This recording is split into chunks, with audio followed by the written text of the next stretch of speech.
రాష్ట్రంలో కల్తీ వ్యవహారాల గురించి, డ్రగ్స్ గురించి, అడల్టరేషన్ గురించి, అట్లాగే రకరకాల ఇష్యూస్లో సమీక్ష చేసి ప్రజల ఆరోగ్యం కాపాడడం కోసం ఎక్కడ కూడా ఇటువంటి పొరపాట్లు జరిగితే ఉపేక్షించే సమస్య లేదు, సహించే సమస్య లేదని స్పష్టంగా చెప్పడం జరిగింది, ఆదేశాలు ఇవ్వడం జరిగింది.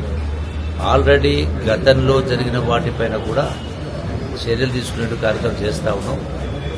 అయితే మొన్న చెర్లపల్లిలో ఏదో సంఘటన జరిగిన దానిపైన ఒక పేపర్లో 12,000 కోట్ల రూపాయల డ్రగ్స్ లభ్యమని చెప్పడం రాయడం జరిగింది. దానిపైన మా అధికారులు స్వయంగా అక్కడికి వెళ్ళి చూసాము. అసలు అది ఫ్యాక్టరీ కాదు, చిన్నగా ఒక షెడ్డులో కొందరు అటువంటి దానికి పాల్పడడం జరిగింది. దాని వాల్యూ సమ్ 3 కోట్లు 4 కోట్లు అని చెప్పడం జరిగింది. దానికి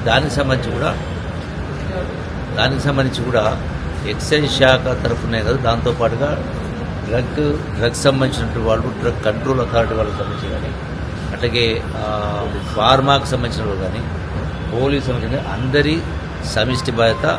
అట్లా మా వాళ్ళు కూడా అక్కడ వెళ్ళడం